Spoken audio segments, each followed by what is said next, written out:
Hi guys, and welcome to day 2 of the Now Women Summit, and this is going to be the influencer series.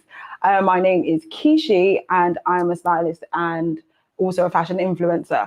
And I'm joined on this panel today by some amazing ladies in the industry. I'm not even going to try. I'm going to make sure they all kind of just tell us what they do, and really we're just going to have a chat and try to like break some stigmas of the influencer industry, and make sure we can have like a broad and wide conversation today. So I'm going to start with Alice. Alice, if you just tell us who you are, you know, what you do and how you kind of landed where you are today. Hello. Thank you for having me today. I'm really excited to be on this panel. So I am Olivia Cross. So I am an Instagram influencer, and I have also founded my own fashion brand. It's called Because of Alice. So that was founded in July of 2020 in the middle of a global pandemic. But before that, I was a fashion and beauty and lifestyle influencer on Instagram and YouTube.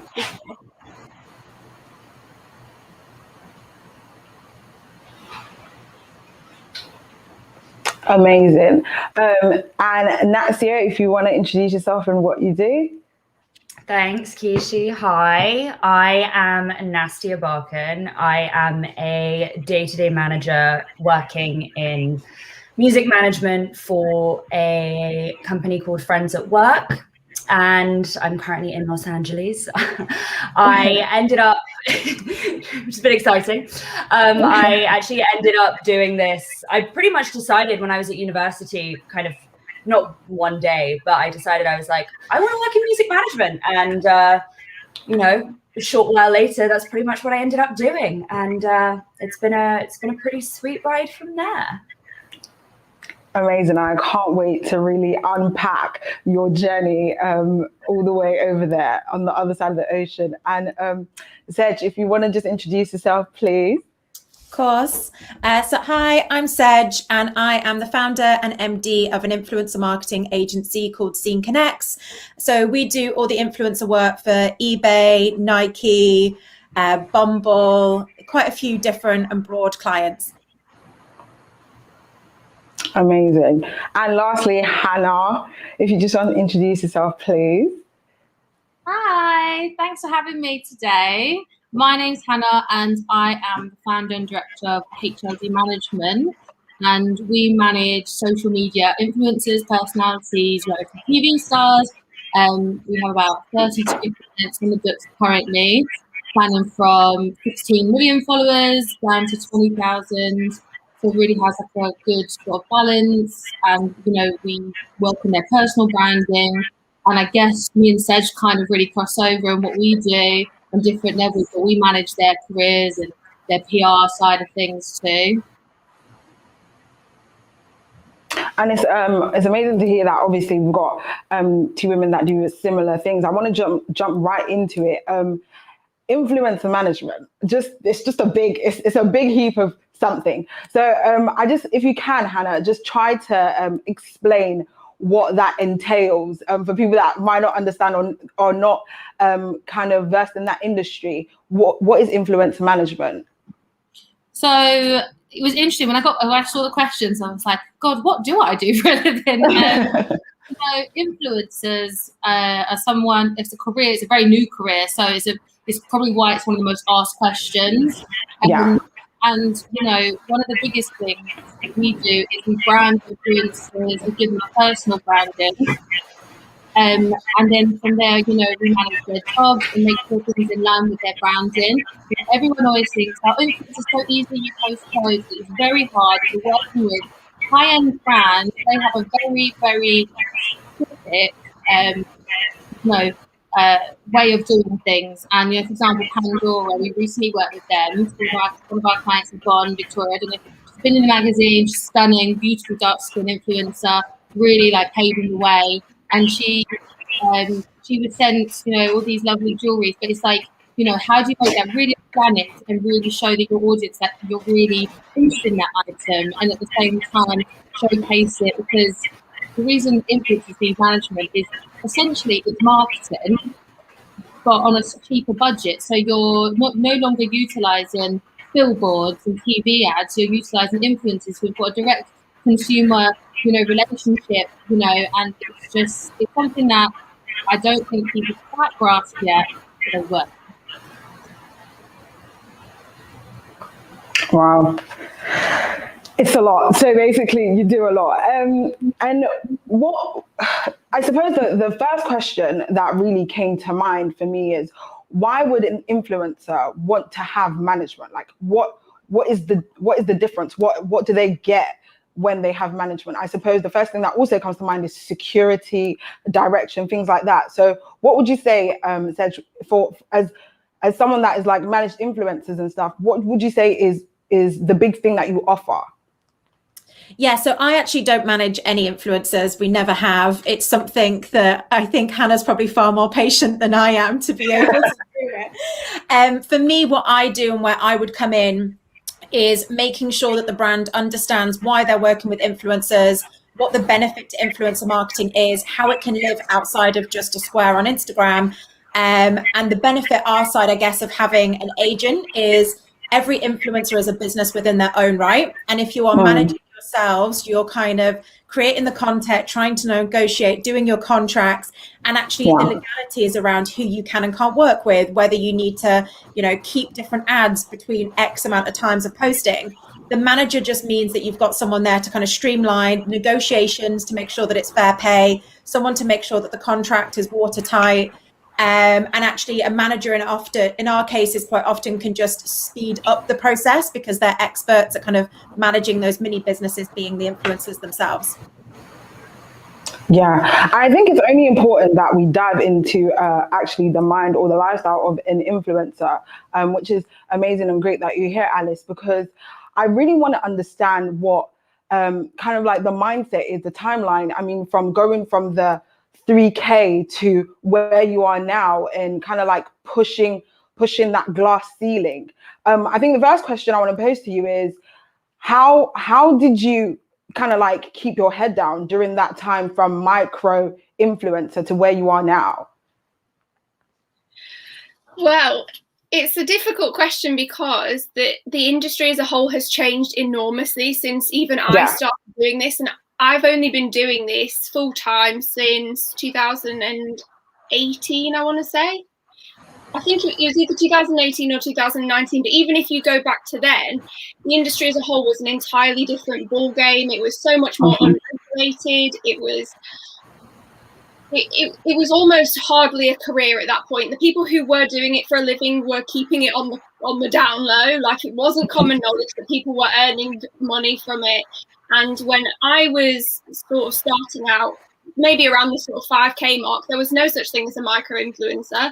I actually met another influencer, and an influencer was just somebody who got sent free clothes and was in it. And I thought, wow, oh my God, free clothes, that sounds amazing. I already love taking pictures of my outfits. And I thought, I want free clothes. So obviously, naturally, I think I was 21, sat there and thought, I'm just going to go out and take loads of outfit content and let's see what happens. If I get sent a free top or a free this or free that, and I don't have to spend this much money of my income every month on clothes, that would be amazing. And then it sort of tumbleweeded. And then I would say around the sort of 2019 mark, the doors really opened and the kind of backstage element of the industry became apparent to me, where you could actually monetize your success, you could monetize your content. I started branching out into YouTube as well, which is another really lucrative platform. And I think traditionally YouTube was much more common. There was massive YouTubers back then. There has been for about 10 years. But for me, the Instagram scene has only really been the last 5 years, I would say. And I think the last 3 years has been really prevalent that women, especially women, are becoming more and more successful, starting up their own brands, their own businesses on the platform. But I would say from 5K, like I said, for probably up until about 30,000 followers, it was purely for fun, just getting free clothes. And then after that, I started to notice that I could make money from it. And I was in a job when I had about 80,000 followers, and I actually got let go from the job. The company closed down, and I gave myself 3 months from that point, after some terrible employment situations. I gave myself 3 months to succeed and said, if this doesn't work out on Instagram, I'll go and get another job. And thankfully, I've never worked for anybody since. So, wow, that was like a huge leap of faith as well. yeah. And I suppose there's always this perception, and I'm happy you mentioned that you really just you're very clear with it. I mean, I just wanted some free clothes, and I had a nice style, and I wanted to share it with people. And there's this perception around influencers that you kind of have to like fake it to make it. And like, how do you feel about that? I mean, from your perspective, is it true? Is it something that you have to do for a certain amount of time, and then you can actually, you know, really be yourself, because nobody really wants to follow you for yourself? If that makes sense. It's a good question, actually, because I think partly yes. I think when I started out, it was probably definitely yes, is that people were looking for a very specific type of content. They wanted either glamorous outfit photos. It was back then when there was loads of like relationship goals, travel goals, fashion goals, designer, everything. And it did feel like you kind of had to fake who you were to some extent in order to be seen and successful, when it was just a tile, a photo on the feed. Now that you can express yourself so much more with things like reels, with things like IGTV, with stories, none of that was around when I started. Now that you can do that, I think people have learned that people want to know you as a person. It's not just about how things look anymore. They want that personal connection with the person behind the platform. And I think that the whole fake it till you make it like slant isn't necessary anymore. I think people are a lot more confident and comfortable to come onto the platform, to be themselves, to give insight into their personal experiences, and kind of give that back to their audience. Yeah, and I completely agree. I actually wanted to pose this question to Nastya. I know obviously working with artists and stuff, I know now social media is so important when well, over here we can't really have shows and things like that. So to connect and kind of having artists play that influencer role as well. What is the crossover and how important is that, would you say? I mean, social media for artists, specifically musicians, it really is, it's like your one-stop shop to, as you said, like connect directly with your fans. Given that currently we can't go out and perform, it is the only real form of engagement that you can have with the people who support you. And, you know, it's really overarching and wide in terms of what you can do with it. You can, you know, share, where previously it would have been, oh, I'm going to go on tour and we're going to do a, you know, tour of my tour bus, day in the life type video content piece that, you know, years ago would have been included in like a tour DVD or would have been released as special content later down the line. You can do that on a daily basis. You can, your fans can come into your life. You know, the artist that I work with is like phenomenally musical to like the most insane degree. And he will literally just, you know, be hanging out in the evening and he'll just decide to go on Instagram Live and play the piano to, you know, his fans and sing and, you know, tease new music or give them an idea of what he's working on and engage with them in that way. So it's really helped to bridge this connection with these people that previously seemed so unattainable and so unreachable, and now have become, I mean, not quite the opposite, but there's, you know, it's made everything so much more accessible. Yeah, I totally agree. I wanted to actually ask Hannah this. I know you've got like over 30 women on your roster that you manage. And I think, to just be direct, how do you do it?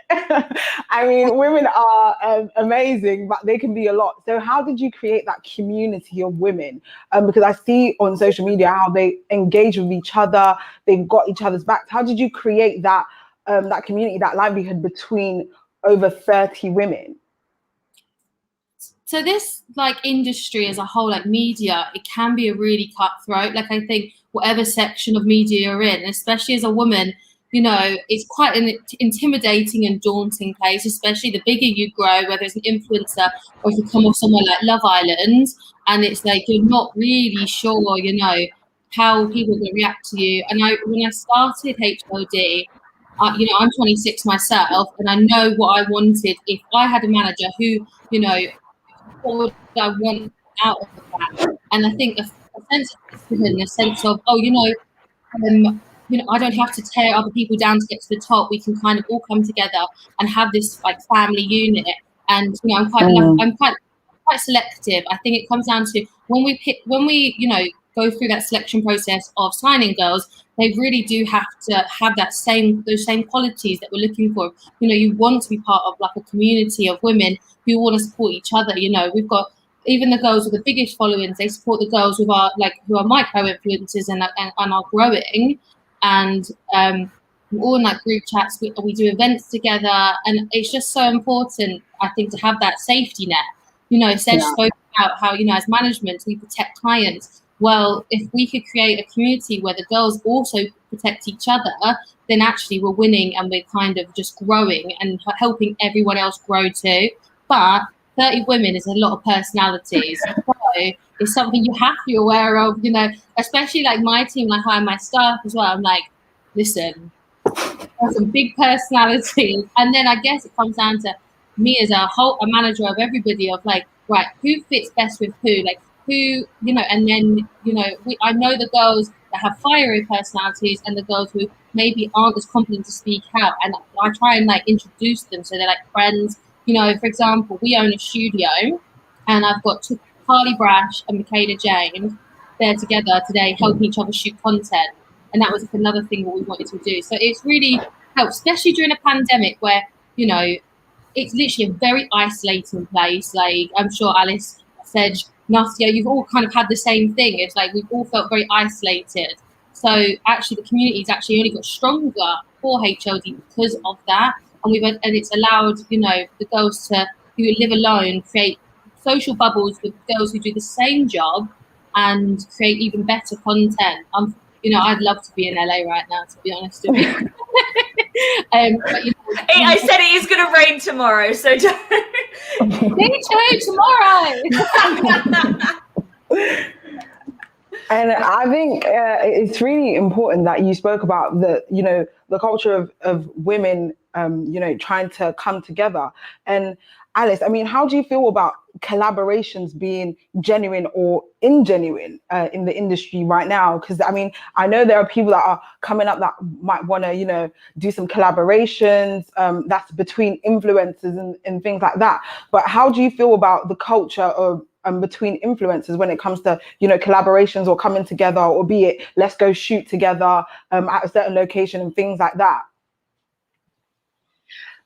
It's a good question, actually, because I have obviously worked in this industry now for 3 years. And in that space, I was very lucky to grow very fast, which I think back how Instagram used to be, that would be quite intimidating. And I think people didn't like that. And I think you were kind of graded or verified by your follow account back then. I think it used to be so important, and everybody used to be like, she's got this amount of followers, she's got this amount of followers, and it did feel a bit cliquey. But the way that the industry has changed and that I've watched it change over the last few years is crazy. I know Hannah touched on micro influencers and their impact, and the way that there's much more of a community around being an influencer now. It used to be a very, very isolated, very difficult route to kind of follow down yourself. And now I've definitely noticed everybody's kind of grouping together a lot more.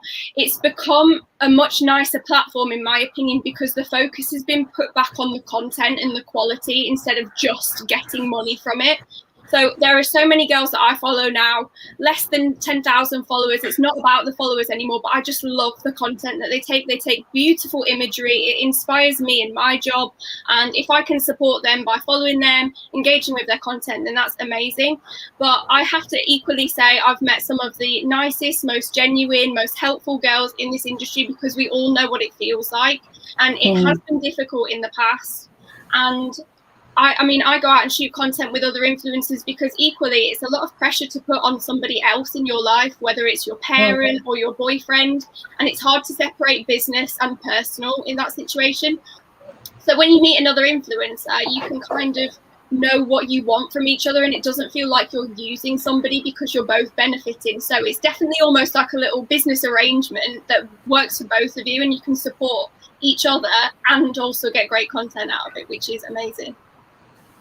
Yeah, I think it's amazing that you also spoke about, content being more genuine now as well. And Sedge, I wanted to ask you, as a company, well, for businesses actually now looking to be on your roster, for example, how do you kind of like sieve through that? Like, what's the process? So, well, I guess the more senior you get, the more my job becomes like finance and HR. So the fun, sexy stuff gets thrown out the door, and I'm just kind of making sure everyone's head stays above water. But in terms of, well, I guess my background for 11 years before setting up the agency, I was always in-house. So I worked at ASOS for 5 years doing celeb, influencer based work. I was at Red Bull prior to that. And so I'm quite fortunate in the sense of like the brands that we work with are usually people that I have previously worked with, or people that have known people that have kind of recommended connects. And like most of the women on this call, and probably most of the people on Hannah's roster, like I know who I am. I'm 32 years of age. I am more than happy with being who I am. But I think when you're setting up a business, it's always trying to work out which hat you should be wearing to please the person that it is that you're going in to meet. And I think, again, Hannah like touched on that earlier around the pairing of who the talent manager is to who the talent is, to make sure that they work collaboratively, to make sure that they truly support each other. And equally, my job is to make sure that the person that leads the Panasonic account is worlds apart from the person who leads the Nike account. And the way I dress to go into a Nike meeting is worlds away from when I go in to meet Sage, the banking software. And, so it's the same way, I guess, from like, again, an Alice viewpoint of understanding the client that you're working for, making sure that you're articulating and bringing that brand to life. It's the same job when you're selling and buying. It's making sure that you are kind of truly representative of who it is you're going into a room with.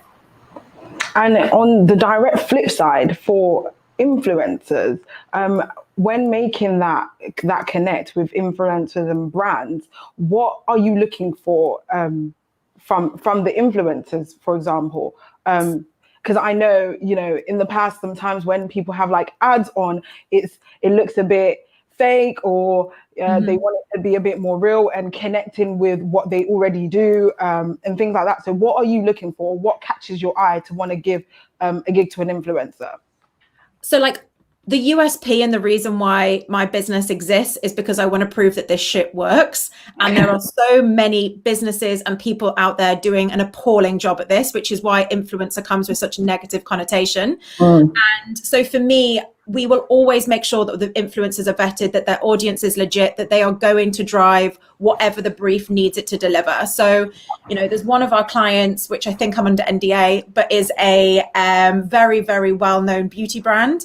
And actually, we have 360 influencers in 11 markets. All of them are nano influencers, but every single one of those influencers, it's very hard not to say the brand name, have previously followed, engaged, or shared content that is around that brand. So for us, I hate the fact that I'm the first person to use this word, but it is around the authenticity. That influencers all love and adore that brand. They're not paid, they are still gifted, but they get to experience that product, the new releases, before anyone else.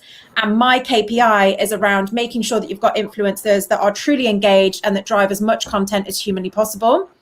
Whereas when I work with a very.co.uk, I can tell you that Holly Willoughby can sell 150 units per SKU in 43 minutes. I can tell you that Kelly Terranova's audience never buy anything over £32. So actually it's taking what works for those different briefs. Very is X catalog, very want direct return on investment. Every single person has to work and has to have their own kind of, trying to think of the right expression without swearing. Yeah, but they have to be shit hot and they have to be able to deliver against the brief. And my job is to make sure that we articulate that brief, that we really work out what the success looks like for the client, and then we marry those influencers up. And sometimes it is obvious. We've just done a campaign with Lewis Capaldi, and equally for the same budget, I can probably work with 100 influencers to do something in a different space. So again, it comes down to like what that client wants, what success looks like, and then the influencer falls into play from there. Wow, amazing. And I want to No, you're good. And I wanted to pose this to Nastya actually. In such a male-dominated industry, how do you feel like? I mean, I'm sure it's a lot. How do you feel, managing men? How is that? How do you get on with that? I was thinking about this the other day. Out of across, I mean, I have not been in music for, it's been, I want to say maybe 4 years now. Everywhere I went, I always seemed to end up with male artists. Like I always, the roster was always almost entirely male. So I've really never known anything different, to be completely honest with you. I've worked with female artists when my artist has done collaborations with them and we've done performances with them. But I've not really had experience in managing a female. I've always gotten on really, really well with guys. And I'm really fortunate that my artist is, such a champion of women and really recognizes like how, strong they are. His stylist is a woman, his makeup artist is a woman. I, as a day manager, am a woman. He's co-managed by, 2 women. So I think what's great about the industry is that men who recognize the strength and the emotional intelligence that women bring to the role of a manager are phenomenally supportive of it. Now, you will absolutely encounter men, and I'm not talking about male artists. I'm saying, people that we are doing a deal, and there are so many people in play. You may encounter someone who is maybe not even aware that they're being dismissive of you, but you're going to encounter people who aren't going to be as supportive when those instances arise. And honestly, I just ignore it. Like I know that people, be strong and stand your ground. In my mind, I just kind of put them in a little box, and I'm like, okay, cool. That's how you want to talk to me. That's great. As long as you're not upsetting my talent in the way that you talk to me, I'm fine. I can handle it, because as far as I'm concerned, and not even in an obnoxious way, I do think that, women in a position of power can be perceived as sort of threatening and intimidating, and maybe to a degree men can find it emasculating. I don't know. But, it is, I really enjoy, to bring it back to your question, I really, really do enjoy working with men, not just the talent, but also men in the industry who, support and have respect for the work that women do. I mean, and in saying that, do you feel like there are enough opportunities for women in that industry right now? I think that the opportunities are there. I think there is sort of I don't want to use the term glass ceiling, but there's kind of a pre-established kind of mechanism that maybe prevents women from moving forward quite as quickly as men. I think, unfortunately, because the music industry as a whole is something that typically when you get started, you're starting out sort of as an assistant, and then you're kind of moving up through the ranks, as is with many jobs. Typically, women can be really, really good at doing that job and can kind of get pigeonholed and stuck there. Even if they are intelligent enough and more than capable of proceeding, I think that sometimes, for some reason, men still seem to be promoted, or their careers seem to be fast-tracked over women. And I think that's something that needs to be looked at and fixed. But on the flip side of things, there are more female executives than ever. Like the company that I work for is, our CEO and founder is a phenomenally strong woman. My boss and manager who is really the reason that I am where I am, because she is the one who remembered me from my work at a previous company, and who kind of was like, hey, I need someone to day-to-day my client, like, what about you? And I was like, me? Okay, cool, great. So there are more female executives than ever, and that's great. But I just think that I do still feel as though there is kind of there's a bit of disparity between how quickly you see men move up and where you see women end up, if that makes sense. Yeah, absolutely. And Alice, I wanted to actually pose the next question to you. And as an influencer, and obviously the CEO of your clothing line as well, how do you kind of separate and balance your brand from your business, if you do? Or how do you kind of find the middle point as well? I probably don't. Truthfully, I always knew that I wanted to be in fashion. I always knew that I wanted my own brand, and becoming an influencer kind of happened. It wasn't something that I set out to achieve. It wasn't something that I ever kind of manifested or planned my future around, because it is just a complete uncontrollable force. There's no end in sight, really. So you can be as big or small as you want, but there's no planning for it. You can try, but there is zero guarantees that you could make it. So that's the thing about business that I love, is it's much more quantifiable. You can control it a lot more. But in terms of the balance between business and personal, I've always actually remained quite private on Instagram and on social media in general. I do also have YouTube, and I could have very easily gone down the kind of vlogging route, the day-to-day, like behind the scenes of my life, behind the scenes of being an influencer, and that could have definitely carried over into my business. And it's something that I am considering sharing more about in business, especially because I think it's a door that not many people can look behind. But that being said, I feel like I'm in control of the narrative and the way that things are seen and perceived, and it gives me an element of safety and security and privacy that I really crave as well. But I've always directed my Instagram account towards fashion, so I try and keep things strictly fashion, beauty, a bit of my personality, a lot of the golden retrievers that I've got, but typically I try to keep that separate, just because it means that when I do get swamped with work and I'm managing the day-to-day and have got a lot on my plate, it doesn't feel like I've got an enormous amount of pressure to provide content.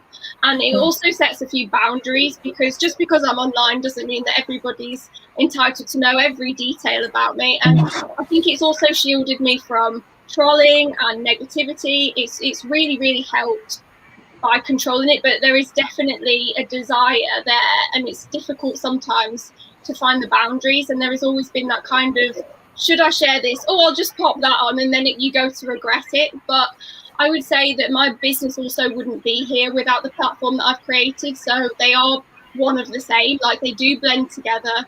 I share a lot of the same content on both, and people obviously know my business because of me, but eventually I would love my brand to surpass me, and one day everybody will just be sat there thinking, like, who's Alice in the name of that brand? Who is Alice? Like, I would love that more than anything. I mean, and let's help maybe some of the influencers out there that want to start a business. I mean, what are some tips? Let's do maybe 3 tips that you give them, i.e. the right time to start a business. Is it the numbers? Is it the engagement? Or is it just start it when you feel like you have enough support and backing or financial backing? What some of the tips you could give them? I mean, there's practical tips that I can give, and then there's also like mindset tips. But for me, in terms of numbers, in terms of the level, I started my business with my boyfriend, and he's always been really encouraging for me to start a business from the get-go on Instagram. And for me, it was always like, whoa, I'm not ready. I'm nowhere near ready. I couldn't do this. I can't even entertain that thought right now. It wasn't because I wasn't wanting to do it. It was something that I'd always wanted to do, but the fear was so intense. And then suddenly in 2019, he mentioned it again, and I said, I feel ready. Like, I just feel ready to do this now. Like, it was just a mindset shift. And I think part of it was the amount of followers that I had, because when you are starting a business, you have to make certain commitments, especially in fashion. You've got your minimum order quantities and things like that. So there was a definite financial commitment that had to be made, and a units number that had to be made, like a commitment. And I didn't want to launch and be sat with all of these products. I thought I'd be sat in my spare room with all of these pieces of clothing that nobody wanted to buy. But then the minute that you start it, I mean, I thought that, and even on launch day, I was sat there thinking, what if none of it sells? And I mean, everything sold out in 2 minutes. 2 minutes. I worked for 2 minutes, and it was the most intense feeling ever. But I had no understanding of what the response was going to be. And I think that's when I started to feel validated again, because there's so many times when you work with other brands and you get your payment and you might never hear from them again. And I think, did I not sell them anything? Am I bad at my job? Well, there's no feedback. You kind of just have to trust that you're good at what you do. And in that 2 minutes, it just validated everything that I'd worked for the last 3 years. And I thought, I can actually do my job. And not only can I do it for brands, but I can do it for myself. But I would say it's more of a mindset than a destination in terms of your followers or in terms of your engagement. The moment that you feel ready, you must go for it. That feeling of, I think I'm ready to do this, run then. Don't start thinking, so I'll just do a bit of this and a bit of that. That's when you run. So take that and run with it. But equally, starting a business, it's just the most liberating thing that I've ever done. But then equally, another tip that you can take is engaging your platform that you've got. So the follower count really isn't that important. I've seen micro-influencers launch incredible businesses, and it's just about how many people in front of you trust you. So I had to take a lot of risks. I had to say no to enormous quantities of money in the past because I didn't agree with it, and that built a trustworthy and authentic platform and an authentic audience, which meant that the moment I did launch something of myself, that people knew that they wanted it because they knew what it would be. So I think that's another really important factor, is to maintain your authenticity, build a level of trust no matter the size of your community. If you have 20 people in front of you out of a following of 1,000 that trust you and would buy your product, that's 20 sales right there. So I think feeling disheartened because you don't have hundreds of thousands of followers is another really important factor. And I think authenticity is always a main thing that comes up when we're talking about influencers. And I really wanted to pose this to you, Hannah. We're working with such a range of women. How do you, I suppose, advise them when it comes to crossing over to the different platforms, be it TikTok now, that's been, booming for the past 2 to 3 years now, and i.e. Clubhouse and things like that are just coming up. How do you kind of help them to stay authentic on those range of platforms? That's a really great question, because we have really been going to the girls, speaking to them about strategies for new platforms like TikTok. It doesn't, Alice might understand, but when you've been doing the same platform for a long time, and then your management are saying, right, trust us, this is the next thing, and this is how influencers can start seeing the monetization. We had never worked with TikTok, and we took on 3 TikTokers, and we reached out to TikTok directly to try and actually have them, speak to us and actually teach us how to use the platform, which was, really, really fundamental. Because if we can't use the platform, we couldn't tell anybody how to monetize a platform. We've actually found our TikTokers have been, some of the most booked talent we've got currently, and that is because of, it's a new platform. There's millions of users, and it's a completely different demographic almost, because it is showing your most authentic self. And I know, Sedge started it, Alice has kind of got onto it, and now it's my turn. Being authentic is so important, because even when we take on talent, I look at Instagram and go, there's a billion girls who do post the same thing, but how do you show your followers who am I as a person? I'm not an influencer, but my Instagram quite clearly shows you I run a business, I'm proud of my business and the things that we do on that business. So when I'm talking to the girls, I'm saying when people look at you, it's like any kind of marketing. They've got 3 seconds up on a website to make a decision if they're going to continue to look through that website or if they're going to just go off it into the next thing. So it has to be really clear from the get-go as your Instagram, TikTok. I'm not going to lie to you, I'm not really that sure in Clubhouse. I get really confused and I end up in conversations I'm not sure what I'm talking about. I'm like, not me today. But YouTube obviously was a massive one, but people kind of come off that a little bit. And then obviously, influencers, I guess it's it's almost like an elephant in the room sometimes. They are going onto more PPV platforms, where people pay for content, and it's a completely different, demographic. You have to continually change up strategies with talent so they can do the best that they physically can. But I think now we've kind of got that down to a T of when we're talking to the girls, we're giving them a straight 3-month plan of this is how you need to go, but I can't tell you how to do your job. It has to be authentic to you, and it has to be something quite natural. So TikTok, we have a comedian, and I think, for her, the biggest thing that I ever tell her is try not to swear as much. That's it. Her mouth is potty, but her content's really funny. And then we've never had a comedian before. And actually, I love the task of how do you monetize a comedian, you know, on TikTok? It's a new platform. How do you convince brands that many of the big brands still don't use TikTok? I was talking to ISO at first the other day, and they told me, you know, we're not on TikTok just yet. So I want to always be ahead of the game, especially have my products ahead of that game too. So that's sort of where we're like how we kind of direct girls in that sense. And I also say, you know, at first, just have fun, play around. It doesn't always have to be work. Have fun in your job, otherwise you're never going to enjoy it. You know, I have a TikTok where I kind of just watch everybody else, but every now and again, you know, I jump in and, you know, like I had me and my staff, like we did like a dance together, but then so then it's like to the girls, there's no excuse, because if we're doing it, you should be trying it too at least. And if you don't like it, fine, we can find a new platform, or we can stick to Instagram and just change up your strategy to keep content fresh and, you know, keep people still engaged and have brands really understand and want to work with you because they think you're fun, they're engaging. You know, the audience are always changing, especially during the pandemic. I've seen audience changes, budget changes, you know, what the direction the brand's going in. We've all had to adapt, you know, from every single market to please an audience that once was probably not that audience. You know, the pandemic really taught us a lot. But yeah, if you know, you're going to plug myself, I'm going to get on my TikToks. I think it's really important there, though, that you said it's really about leading by example as well, is what I took from that. But I mean, you're basically becoming an influencer now. So I suppose an important question to ask is, who manages you? Or how do you kind of build that brand but still stay relevant? So, you know, your brand still shows, you know, I'm a manager, this is what I do, I have a company, but you're still like approachable. I would never consider myself an influencer. I would like to always be just looked at as like somebody, like a young woman who just decided to, like, had an idea, really went for it.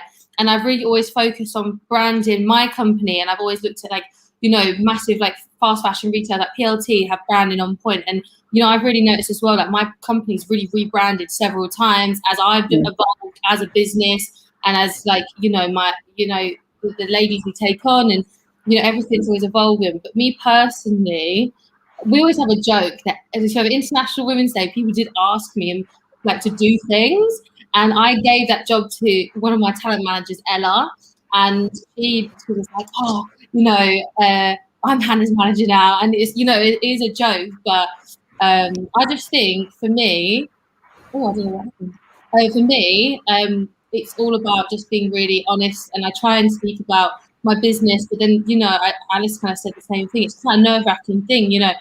There is many highs in a business, and there is also twice as many lows, and it's how much are you willing to show of that. You know, Sedge spoke also earlier about now, you know, she kind of gets to do the really fun HR stuff and, you know, all that side of thing, and I've started to do that too, and it's like, I love management, but I struggle to do as much as I would like, and I have to lead my team. And it's how much do I want to show my audience? Like, there are many times where I sit and think, oh my God, I could literally cry. I feel so overwhelmed. But it's like, I wouldn't have it any other way. But it's a nervous thing to let someone into your life like that. Yeah. Yeah. And before we, you know, move on to the audience questions very soon, I really wanted to talk to Nastia about, you know, the other side of the world, the other side of the ocean, you know. And, you know, you moved across to the other side quite young. You went to study there in the US. But I want to just understand, what are the steps to working in the industry in LA right now? So I guess you could say I had like the most traditional path that one could have. Well, that's not true. Most traditional, actually, never mind. Most traditional start that one could have in terms of, you know, if you go to university in the US, they place a huge emphasis on doing internships, not work experience, but basically doing unpaid internships, and you do them as part of your course to get credits towards your graduation and your degree. I pretty much decided, as I said earlier, you know, didn't quite wake up one day and go, I want to do music management, but I'd always loved music. These are actual records. They're not like they're not my records. People have been like, are those yours? I'm like, from the 70s. No. And, you know, so we had a careers portal at my university. I went to the University of Southern California, USC, and there was a careers portal. And because it's based in Los Angeles, a lot of, you know, there's so much to do with the entertainment industry out here. It is fundamentally the Mecca. Companies would post their internship postings. So that's really how I got my start. I found an internship, I applied to it, I was offered it. And I was there for about, 18 months. I did actually, they had an outpost in London that I did some work at as well over the summer. The last summer I was back actually, because I've been stuck here ever since. And then when I finished my degree, an old colleague who had left the company, who had sort of started her own company, actually remembered me and reached out to me. And where I'm going with this is sort of similar to what I said, where you want to find someone that champions you. It's a difficult process to work here if you're foreign, I'm not going to lie. So you really want to find someone who is really committed to having it be you. If you're out here, if you go that path of, I went to, university and now I'm going to try and get a job, it's really important it's almost better to work for a smaller company than it is a bigger company. So if you're in a bigger company, you're kind of a dime a dozen, and they could find anyone to replace you, as opposed to working at a smaller company and becoming really, really invaluable. University in the US is really not the most accessible thing. I'm really, really fortunate that it's something that my family was able to have me go and do. But there are alternative sort of work experience programs that you can do with a foreign degree, and there are different visas that you can get with that you can come here on and work with a foreign degree. And the advice that I would give someone is, if you're in the UK or if you're somewhere in Europe or wherever you are and you're thinking, I really want to work in entertainment, be it film or music or whatever in, the US, get as established as you can where you can work, where you are, in your home country. Or try and find a company with, that's multinational with 2 different offices so you can transfer. There's a million and one different ways to do it. I think it's just finding the path that's fits you, Yeah. No, yeah, definitely. We're going to move on to the audience questions now. Got quite a couple. I know they're going to pop on the screen any moment now.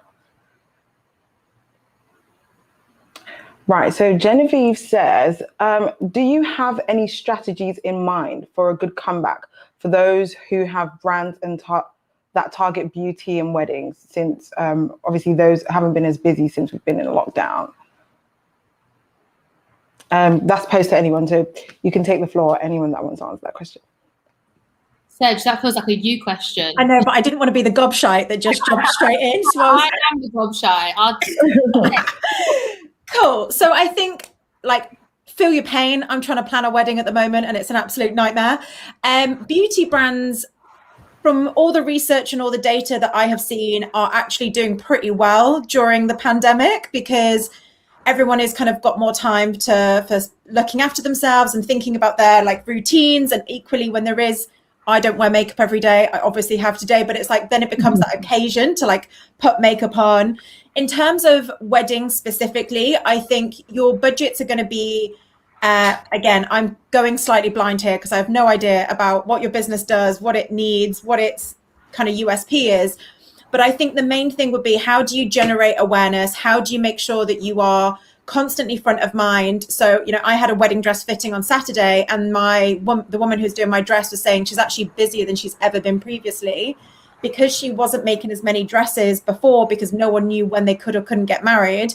Actually, her job then pivoted to the same as an Alice's job would be, in terms of maintaining what their brand values are, maintaining her presence. And then all of these people have just gone, fuck it, I'm going to get married in July, August, September, because who knows what next year is going to look like, who knows if things are going to get worse. Actually, she said the second the announcement happened, she has been the busiest in her career, and she's about to hire 4 more people on a freelance basis to keep up with demand. So I guess I would use this time, whilst there's still a ton of uncertainty around weddings, to work out what your USP is, who it is that you're targeting, making sure that you're engaging in relevant conversations. So, if it's Instagram, if it's TikTok, looking at the conversations around weddings, the relevant hashtags, and making sure that you're present. Amazing. The next question, Sharon says, hello, I wonder why don't you have a manager? Did you ever have one? And is it harder to work as an influencer on your own? I think that might be posed to Alice. Yes, so in short, I do still represent myself. I have had managers before in the past, and it's a completely different experience. So when both Sedge and Hannah both kind of broke down their roles in the industry, they did cover a lot of the basis of why managers are so invaluable. And I've had both good experiences and bad experiences and in-between experiences. And I think that I'm a control freak, to put it bluntly. Like, I like to have control over everything. And also, my boyfriend is kind of my right-hand guy. I always call him like my manager, because he's basically like Kris Jenner, but in boyfriend form. He loves to kind of direct my career. He's the source of all motivation and everything like that. But I equally have a background. I've worked behind the scenes in social media before. So prior to actually being an influencer, I worked business side. So I have seen what it also takes in terms of accounting and invoicing and all those things. So I did actually have quite a lot of experience doing that previously. For me, the upside of management was having less shit to deal with, frankly, on a day-to-day basis, especially because as much as I'm a control freak, I'm also quite erratic at times. So there can be like 3-day gaps between answering emails, and then suddenly I'm up till 4 o'clock in the morning speaking to everybody and invoicing every brand ever. But I actually quite enjoy having that segment of my business and of my brand as a whole, because I feel like it gives me more structure to my day. So when you work in a creative role or a predominantly creative role, it can feel very overwhelming at times to constantly have to be creative, constantly have to have makeup on and taking pictures and getting outfit shots. And when you're doing YouTube, I'm also the lighting person, I'm the videographer, the photographer, like I'm doing every job. So sometimes it's actually nice to step back, have a day in my PJs and sit and just do behind the scenes work and just do my accounting, do my business side of things. Obviously, now that I've got the brand as well, I've got all of those fun things to deal with, but I actually enjoy that part of the business. The one thing that I really do miss about management is having the legal side and the kind of reliability of contract work. So I think something that a lot of people don't realise about being an influencer is having to manage contracts and manage like individual jobs. So sometimes I can earn 3 or 4 times as much, and sometimes I can earn absolute peanuts one month. Like, there is no in between, because especially with things like the pandemic, take March 2020, everybody's budgets just went through the floor because they panicked, that everybody pulled jobs, and we went a month without having any work on whilst everybody was trying to figure out what the hell to do. So that's definitely a scary time, but I think I've been in the industry long enough now to have a bit of faith, keep going, know that things are always going to work out, jobs will always come back around the corner. But that's kind of the reason why I haven't taken up another manager. It's also a lot of responsibility, handing over that pressure of your business to somebody else. It can feel really relieving at times, but equally it is my baby and it's everything that I've built, and you have to have a lot of trust in somebody to be able to give that over. So yeah, that's kind of my reasons, I suppose. Can I ask Alice a question? I'm aware this is not meant to be the format. It's absolutely fine, Sedge. One, what did your boyfriend do before you managed to rope him in to kind of be your Kris Jenner? So him being my Kris Jenner, he would hate to think that, because he just does that on the side. He has no interest in my job, but he's just the king of good advice. Really, really like knowledgeable, wise guy in the industry. But he's actually ran e-commerce brands before. So he's been on e-commerce for a long, long time. He's got loads of insight, which was why it was a great like kind of collaborative approach to join together and do a clothing brand together. But he's obviously had a lot of experience with influencer marketing, and he kind of rose in the time of prominence of using Instagram and engaging Instagram influencers. So he actually worked in watches originally, so that was what he predominantly worked in. So he worked more with men, but obviously he knew the industry really, really well. And I just so happened to be an influencer when, we basically started speaking. We didn't see each other for a while, and then we met back up. And at that point, that was the transition from working in a conventional job to then working for myself as an influencer. And it's always just kind of been a match made in heaven, really. He's always had my best interest, but he's definitely, he likes to wear the trousers sometimes about my job. Amazing. And the next question, Wealthy 570 says, I remember one influencer saying audience/people on socials can be lazy. What advice do you have for converting audience interest to actual engagement, comments, shares, and eventually growth? I think I'll pose that to Hannah. Unmute myself. So the question disappeared. I can't find it. Oh yeah. Well, it depends as well. It's not necessarily that an audience or people on social media are lazy.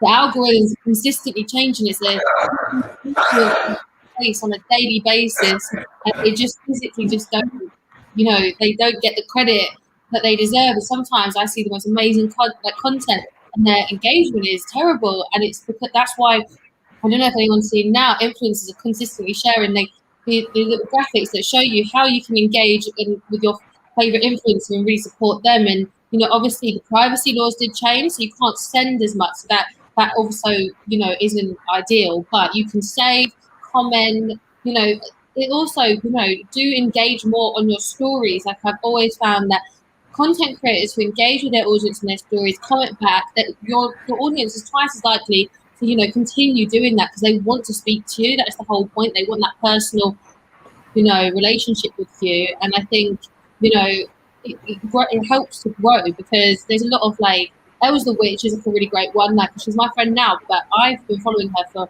since she had 20,000 followers. She just hit 200,000, and she's on BBC Sports and all that craziness. And that is complete consistency, and also exploring other platforms. She did a YouTube, and she's done incredibly well. So it is that case of if you have another platform that you use, a great way to test your audience engagement is to try and send one audience to another platform and to see how well that transition happens. And then from there, you can really evaluate what you need to do to engage your audience more, to actually have more faith in what you're putting out there and to want to be a part of it. Yeah, amazing. And sorry, I was holding my head there when you started talking about the algorithms, because I didn't even see you. Yeah, the algorithms come for all of us, hun. We hate it. Honestly, yeah, makes our job great, isn't it? The last question from the audience is from Tanya, and it's, what does the future of influencer marketing look like through your eyes? I actually know Tanya, so hi Tanya. Tanya. And I think I'll post that to Sedge, and then I just want Nastya to just give us, a brief in terms of the entertainment music industry as well. How does the marketing look through your eyes as well? But Sedge, you can go first. Yeah, so my 2 cents would be, first and foremost, I think I kind of touched on this at the start, but it's thinking outside of Instagram and Instagram only. So brands coming in with briefs and just going, hey, can you just get 10 people to wear this cute unicorn t-shirt and post it on their Instagram feed? That is boring. Influencer marketing can do so much more than that. And actually it's thinking about how it can, use influencers in TV campaigns. It's thinking about how you can track where audience profiles are and making sure that you're then thinking about influencers in paid, doing lookalike audiences. It's thinking about the above the line campaigns that you've got. And I think brands are increasingly getting savvier to thinking bigger when it comes to influencer marketing. And it's more around using less influencers, but better influencers. So we do a lot around archetypal alignment and making sure that that person is absolutely right for that business and that brand. Alice touched on this at the start. Influencer marketing used to be, let's just gift everyone absolutely everything and hope for the best. And then brands would get pissed off that person, they gifted 100 people every single shade of foundation, and they haven't even bothered to do their research to kind of track and speak to those influencers to work out what shades they could be to test their product. There is so much waste when you go for I'll just gift you one of everything. So I think the laziness will kind of change. And then I also think the platforms generally will be shaken up. So we've talked a lot about TikTok already. It is the fastest growing platform. It is where it's where Instagram was when I started my career, probably, you know, back in 2006, 2007. You can build audiences very, very quickly if you can own your niche and really create and capture that audience. It is impossible to do that now on Instagram. So if you're thinking about kind of dipping your toe in the water, that you're thinking about becoming a content creator, it's thinking, what is your niche and what is the platform where this isn't already covered? Agreed. And Nastya, on that same question, in terms of like in the music and entertainment industry, how do you feel about that, or how do you see the change coming after the pandemic? Well, the niche comment, Sedge, that you made is really interesting, because that's whenever someone asks me advice, like, what advice would you give to someone who wants to be an artist? I would always say, you can be the most talented person in the world, but you need to find out what makes you unique and what your niche is, and what, as an artist, what your brand identity is, because that's what's really important when, you know, musicians, actors, actresses go and do these brand deals and do these marketing deals. It's important to them that it actually makes sense and that it's something that they're passionate about and they're interested in. I think that it's actually been a pretty big part of the pandemic in terms of a lot of the work that I've done has been with brands. And I kind of see it continuing to be that way. But I think that, you know, given not the competition, but given the way that, you know, artists and influencers sort of working alongside each other, I think that artists will only become more intentional in what it is that they choose to promote, and sort of continue to potentially restrict themselves to being a part of bigger campaigns, because there does need to be a difference between the two worlds. That's my take on it. Yeah. And this last question I really want to pose to all four of you. And it's really about the collaboration between women, either higher up and those that are actually just coming into the industry. Do you think you will do like any kind of like give backs? I mean, things like this as well, mentorship schemes. How do you feel about that going forward, and kind of like, you know, paving it down for the women that are trying to get into the industry and genuinely, you know, want to work in the industry? From my perspective, it's got to be done. Each person does things in their own way. I think now more so than ever, as someone who's like graduating uni or someone who's finishing school trying to get into the market, it is rough out there. And it's our job to kind of do what we can to support, to mentor. I've placed about 50 people in roles since the pandemic started, and it is solely just down to like reviewing CVs, helping people do test interviews. And I am a firm believer that these things always come back 360. You never know where that person's going to end up. You don't know who they're mates with. And it's always kind of hugely invaluable. So I was actually talking to Hannah before, that I've just done a lecture to Hannah's old lecturer. And that's kind of this what it's all about. And I think one of the things that women are brilliant at is networking and kind of keeping those relationships and supporting one another. Yeah, and I think as well, just adding on to that, you know, there is no harm, like being kind is the best thing you can do. I definitely wouldn't be in the position I'm in if I didn't have kind people along the way. Like a guy called James Joyce, when I first started, my agency was tiny. Like I literally had no clue what I was going to do with it. I was like half marketing, half micro influencer management. He worked for Wonderland, and he gave me a massive step up in producing a shoot for CC Clark.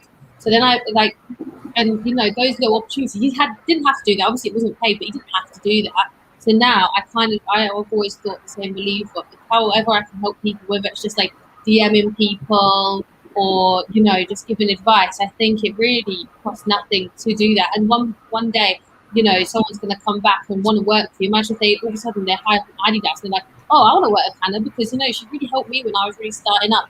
And you know, what is that quote that everyone always says? You know, the same people you see on the way up, the same people on your way back down. So it's always good to be kind.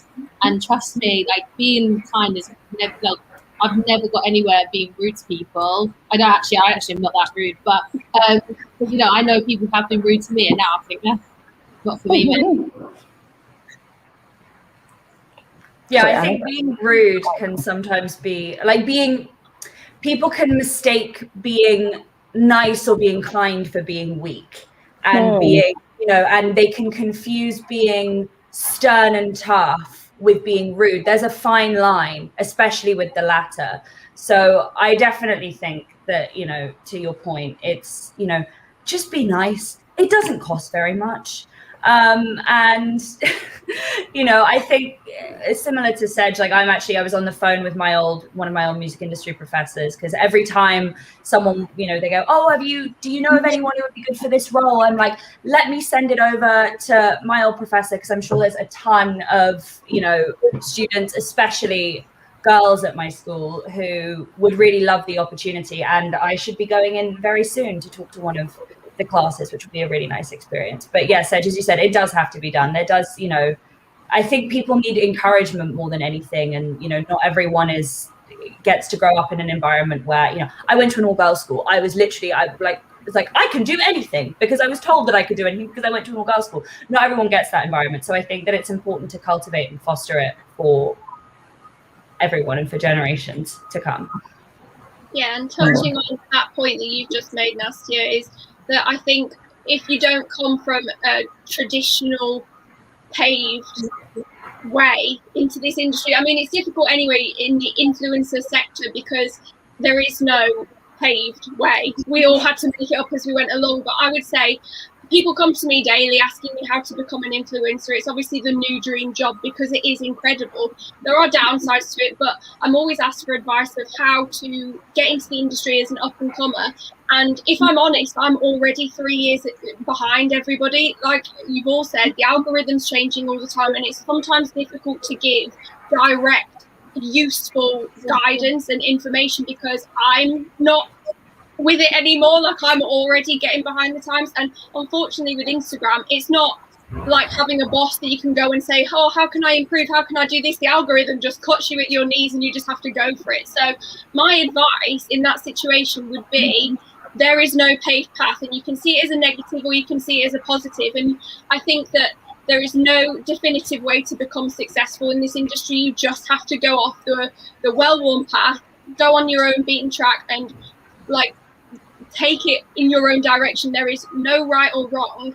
And if you want to monetize having a book club, if you want to monetize having a group of women that talk about skincare, if you want to come on your stories every day and dance in your underwear, there's girls doing every different kind of content these days. It's not just about being polished, it's not just about being wealthy, it's not just about flashing these possessions necessarily. It's giving back a service to your viewers and your subscribers. And if that is empowering your subscribers to feel better about themselves, monetize it. If that is sharing your insight into a book club, monetize it. If that is giving them fashion advice, monetize it. But I think it's so important to not compartmentalize what you have to give and just trust that what you have is something worth offering and connect to everybody around you. Because another thing that I would say just quickly is that being business side now, when I'm looking at gifting influencers and things like that, it's not just about the follow account anymore.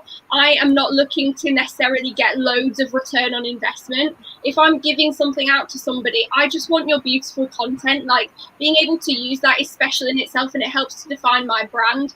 And I have been so grateful of the kindness of other girls taking content in my posts free of charge. And I think that you should get that confidence to reach out to these girls, because we don't buy and we want to help other women and we want to see these small brands thrive. And I think my favorite quote is like, blowing out another woman's candle doesn't make yours shine brighter. And I think it's really important that if we keep lighting everybody else's candles, keep doing these favors for other girls in the industry, it's only going to help this industry thrive even more. Amazing. Thank you, women, so much. Hopefully we've given a lot of insight. I think I've learned so much as well from listening to you guys speak today. And hopefully the audience has learned a lot as well. The beautiful thing about it is, because we are doing this live on YouTube, you can actually watch this back with your notepad, take some notes, and actually try out some of the things that the women have told us today. And yeah, that's it from us. Thank you guys for sticking with us for the hour. And the social media of the ladies will be on the comment section as well. So make sure you follow them and give them a nudge in the DMs if you want. See you guys later. Bye. Thanks. Bye.